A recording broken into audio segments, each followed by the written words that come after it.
जो राह संघर्ष की चलता है, जो राह संघर्ष की चलता है, वही संसार को बदलता है। जिसने जीती है जंग रातों से, जिसने जीती है जंग रातों से, सुबह वही सूर्य बनकर चमकता है। जी हाँ दोस्तों, स्वागत है आपके अपने स्टडी विथ यूट्यूब चैनल में। तो दोस्तों आज हम पढ़ने वाले हैं टाइम, स्पीड एंड डिस्टेंस के पार्ट 2 को। तो दोस्तों पार्ट 1 में हमने कुछ बेसिक कॉन्सेप्ट को समझा था। तो दोस्तों ये पार्ट 2 है, इसमें भी कुछ महत्वपूर्ण बेसिक कॉन्सेप्ट को समझेंगे और उसके बाद धुआंधार क्वेश्चन को हल करेंगे। तो दोस्तों इस पार्ट में समझेंगे सेल्फ डिस्टेंस वाली वस्तु और निग्लिजिबल वस्तु। तो दोस्तों चलिए आप लोगों को चित्र के माध्यम से समझाने की कोशिश करता हूं ताकि अच्छी तरह से समझ में आए कि निग्लिजिबल वस्तु क्या होती है और सेल्फ डिस्टेंस वाली वस्तु क्या होती है। तो दोस्तों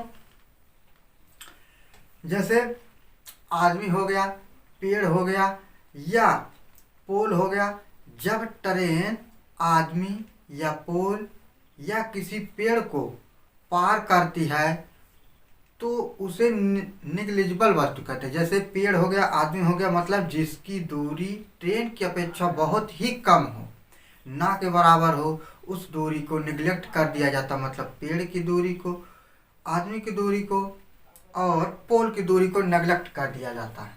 तो दोस्तों आप लोगों को चित्र में दिख रहा होगा कि आदमी के मतलब आगे पार नहीं हुई है आदमी को। तो दोस्तों इसमें आदमी जो है, आदमी की जो दूरी होती है ट्रेन की अपेक्षा बहुत ही कम होती, इसीलिए उसे नेग्लेक्ट कर दिया जाता है। अब इसका मतलब ये है कि क्वेश्चन को हल करते समय घुमा फिरा के बहुत देता है। तो उसमें बस यही समझना है, जब पोल की बात करें, पेड़ की बात करें, आदमी की बात करें, उसमें ट्रेन की जो दूरी होती है उसको पार करने, आदमी को, पोल को या पेड़ को पार करने के लिए ट्रेन को अपनी दूरी के बराबर ही दूरी को तय करना होता है। वही मतलब दूरी होती है, ट्रेन की लंबाई ही दूरी होती है। तो दोस्तों अब दूसरा चित्र देखिए, इसमें ट्रेन पार कर चुकी है। अब इसमें ट्रेन ने जितना मतलब दूरी तय की और ट्रेन को उतना ही चलना पड़ा जितनी ट्रेन की लंबाई है। मतलब यही कहने का है कि पार करने में ट्रेन को खुद की दूरी के बराबर चलना पड़ता है, तब ट्रेन पार होती है। तो दोस्तों आशा करता हूँ समझ आ गया होगा, क्वेश्चन के माध्यम से भी आगे समझेंगे। अब दूसरा पॉइंट ये है कि सेल्फ डिस्टेंस वाली वस्तु क्या होती है। सेल्फ डिस्टेंस, चलिए सेल्फ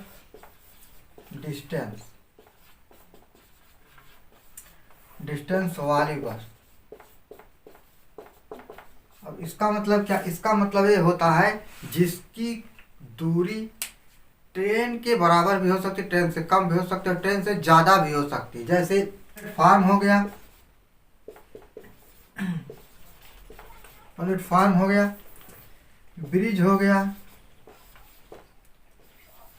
तो दोस्तों ये सब क्या होता, प्लेटफार्म हो गया, ब्रिज हो गया, इन सब की दूरी ट्रेन के बराबर भी हो सकती है, कम भी हो सकती है और ज़्यादा भी हो सकती है। इसीलिए इन सब को सेल्फ डिस्टेंस वाली वस्तु कहते हैं। अब देखिए, आगे देखिए,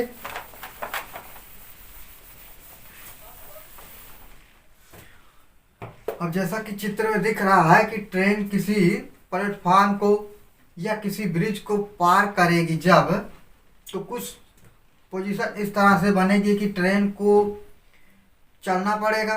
ट्रेन को स्टेशन हो गया, प्लेटफार्म हो गया, पार करने के लिए ट्रेन को प्लेटफार्म की दूरी और ट्रेन की खुद की दूरी चलना पड़ता है। दूसरे इमेज में जब ट्रेन पार होगी प्लेटफार्म को, तो देखिए साफ दिख रहा होगा, उसको जो प्लेटफार्म है और मान लीजिए प्लेटफार्म हो गया और ट्रेन की दूरी और प्लेटफार्म की दूरी, दोनों को जोड़कर दूरी बनती है। सवाल को जब हल करेंगे तो उसमें जो होगा प्लेटफार्म और ट्रेन की जितनी लंबी ट्रेन होगी, जितनी लंबाई ट्रेन की होगी, प्लस प्लेटफार्म की जो लंबाई होगी, दोनों को ऐड करके तब जाके दूरी बनेगा, तब जाके सवाल को हल करेंगे। तो दोस्तों अगर ऐसा क्वेश्चन बनता है कि सिर्फ प्लेटफार्म की लंबाई दी है, अगर प्लेटफार्म ब्रिज है, अगर प्लेटफार्म की लंबाई दिया है और उसमें ट्रेन की लंबाई नहीं दिया है, तो दोस्तों उस सवाल का आंसर डी आई होगा। मतलब उस सवाल में डाटा अपर्याप्त है, उसे कहते हैं डाटा इनसफिशियंट। तो दोस्तों चलिए, आशा करता हूँ समझ आ गया होगा। तो दोस्तों चलिए अब सवाल को हल करते, सवाल के माध्यम से सवाल को मतलब समझेंगे कि कैसे कैसे सवाल बनता है, कैसे कैसे हल कर सकते हैं। देखिए इसमें क्या कहा गया है कि 72 किलोमीटर प्रति घंटे की चाल से चलती एक रेलगाड़ी 400 मीटर लंबे प्लेटफार्म को कितने समय में पार कर जाए। तो दोस्तों जब ऐसा सवाल आता है तब पर स्टूडेंट क्या करते हैं, ये देखिए 72 किलोमीटर पर चाल, यहाँ क्या कर लेंगे, चाल बराबर 72 किलोमीटर प्रति आवर से चलती एक रेलगाड़ी 400 मीटर, तो 400 मीटर को क्या कर लेते हैं, दूरी बराबर 400 मीटर।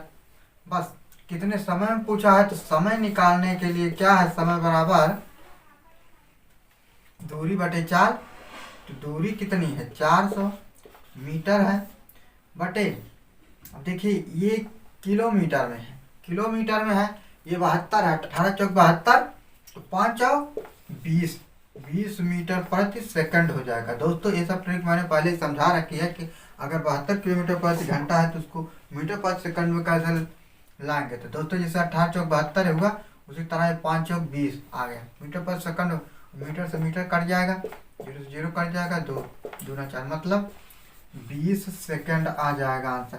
तो दोस्तों ये आंसर इसका नहीं, बस यही समझाने का मेन मकसद था, इसका आंसर 20 नहीं, क्योंकि इस सवाल को हल नहीं किया जा सकता, क्योंकि इसमें डाटा अपर्याप्त है।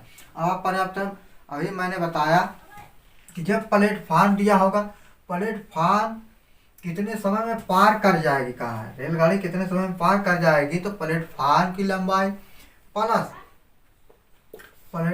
लंबाई प्लस ट्रेन की लंबाई होनी चाहिए, जबकि रेलगाड़ी की लंबाई दिया ही नहीं है। इसीलिए अक्सर करके स्टूडेंट को फंसाने के लिए ऐसा क्वेश्चन दिया जाता है, इसका आंसर डी आई होता, मतलब डाटा इनसफिशियंट, मतलब डाटा अपर्याप्त है। तो दोस्तों अब चलिए इसी सवाल को थोड़ा चेंज करके देखते हैं।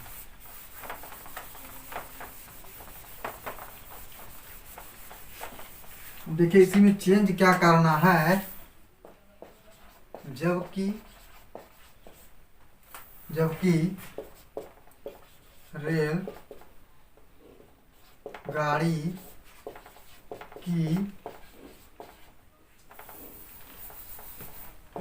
की लंबाई 300 मीटर हो। बस अब देखिए, तो अब सवाल हल हो जाएगा, क्योंकि अब यहाँ पर ट्रेन की और प्लेटफार्म की दोनों को लंबाई दे रखी है। तो दोस्तों क्या हो जाएगा, चाल, चलिए पहले लिख लेता हूँ अच्छे से, चाल बराबर हो जाएगा 72 किलोमीटर प्रति घंटा। अब इसको मीटर पर सेकंड में लाना है, मीटर पर सेकंड लाने के लिए क्या करेंगे, 20 मीटर प्रति सेकंड हो जाएगा। अब आगे क्या है, दूरी। अब देखिए दूरी, यहाँ पर रेलगाड़ी को प्लेटफार्म को पार करने के लिए ये 400 की दूरी चलना पड़ेगा, प्लस ट्रेन की जो लंबाई होगी वो मतलब उसमें ऐड करना पड़ेगा, तब जाके पार होगी प्लेटफार्म। यहाँ बस यही करना, 400 प्लस 300 करना, हो जाएगा कितना, 700। ये क्या है, मीटर में है।